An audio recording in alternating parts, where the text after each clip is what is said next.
In contrast, true neo-fascist youth groups are usually associated with ultra-conservative political organizations, and while promoting nationalism, also foster international contacts and cooperation. The European Confederation of National Youth, for example, draws support from far-right parties, including the French Front National and the German Republikaner, while the British-based International Third Position promotes ties between European neo-fascist and American white supremacist groups. These contemporary organizations attract youth, mostly males, hard hit by economic decline, particularly in Germany and Eastern Europe, but also throughout Western Europe, the United States, and elsewhere. Like their historical predecessors, contemporary neo-fascists advocate racist paramilitary and authoritarian programs. Since 1989, neo-fascist youth groups have attracted public attention and new members with aggressive anti-immigrant rhetoric and demonstrations. This is almost the end of the article. Scholarly debates about fascist youth highlight questions of motivation and program content. First, does membership imply acceptance of fascist ideology? In Nazi Germany, the Hitler Youth oversaw virtually all educational and extracurricular activities, so membership became almost compulsory, and former participants sometimes argued that they simply endured or ignored ideological messages in order to participate in other activities. Later neo-fascist youth groups, on the other hand, had no such monopoly, leaving ideology and rhetoric as their primary recruiting tools. Second, what other than ideology distinguishes fascist youth from other youth organizations? Both the Italian and German variants borrowed program content methods and rhetoric from pre-existing groups such as the Scouting movement. The fascist youth organization simply imbued activities, songs, and traditions with more extremist political and social significance. In this context, later neo-fascist youth groups again stand out because, unlike mainstream youth organizations which promote cooperation and tolerance, neo-fascists cultivate absolute obedience, racial elitism, and paramilitarism. So, Hitler Youth is, I think, one of the most famous of fascist youth groups. And this is just I did a search of it, and then I sort of went to the pictures, and so obviously not all of the pictures are are directly. Some people will like posting them. I mean, who is this person? I don't even know. And a couple other things, but yeah, I think and a lot of them are from that time. And the thing is, it's all kind of propaganda is propaganda. I mean, if you took this, if someone took this picture and you just saw it for the first time ever, and they were like, okay, well, it's a picture from the last century that's advertising like cereal. You wouldn't have any idea. Or it's a picture from 2013 that is meant to look like an old-fashioned picture, and it's advertising something cereal, or something. I don't know what would it be now.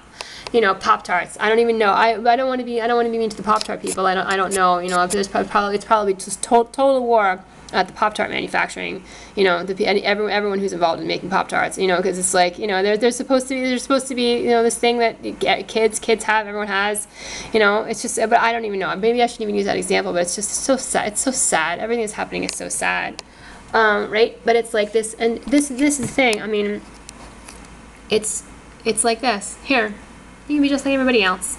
In what you get, and it really is terrible. It's always the same, Look the same, act the same, think the same, do the same oppressive things, and in return for that, you get superiority. And the thing is, it's very coercive, right? You have to think this way. You have to act this way. You have to look this way. You have to dress this way. These are the only people that you can talk to. These are the only people, these other people over here are ones you always have to be horrible to. They are truly, just the evil that should be eradicated, and there's nothing you can do to them that's too bad. That's worse than what they deserve. I mean, that's always the message. That's always what happens, right? So there are people who are figuring it out. There's certainly people who are figuring it out. And they're posting pictures like this one. Yeah, but it's all the same stuff. It's all the same things all over again. I mean, there was this one picture which was like, yeah, it was like Hitler flirting with these like young German girls. I mean, he could be any politician from any era. Well, here he is talking to the young troops. I mean, I don't think they were technically troops. They were just sort of course, a number of them went into the military when they got to be of age. But it's, they was certainly preparing them to think that way, do those things. Yeah. So, but this is what it is. This is what it means. It's always the same thing over and over again. And you can't say, at this point, certainly, I think what has to happen is for the entire world to understand that genocide, right, and oppression, other types of oppression which are not as severe as or don't start out being as somebody figured it out and they put up this picture. It's certainly true. Genocide, right, and also other types of oppression that are perhaps not quite as severe. It's part of human nature. It's part of human culture. It is not an isolated incident. It's something to be aware of and to think about. I'm looking for this one picture. I can't quite find it. It's something to be aware of and to try to take serious steps to stop. Right. But here he is. He's a politician like any other. Right, he is. I mean, and that's the thing to remember. When it is of your time, when it is a contemporary issue, you may not realize who the bad guys are. And in fact, if Hitler had won instead of lost, he never would have been recognized as a bad guy all around the world. It's only because he lost, and certainly his goal was world domination. That was most definitely the goal. It might be gone now. Somebody may have taken out the picture since I looked at it a few minutes ago. I looked at it several times and I know where it was on the page and I'm not seeing it now. Yeah, but I think that's important. I think it's extremely important to stop acting like genocide and other types of oppression are something that sort of happened only in the last century or only happened somewhere else. It is part of human culture. It is part of human nature. It's an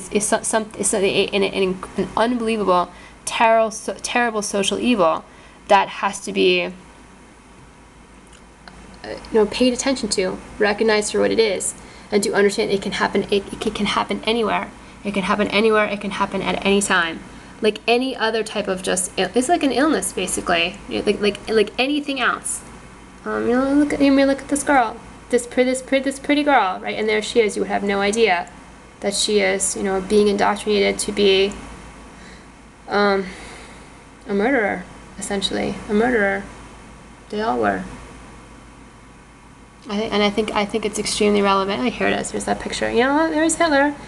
Talking to these, and the arms I can't do much about, but just the idea of the picture in the first place. You wouldn't know. And there he is with another one of his officers, right? Oh, we're all just having a good time. We're just sitting here thinking, talking, joking. We're all joined together in the mission, right? The mission to rid the world of all of those impure people, those bad people.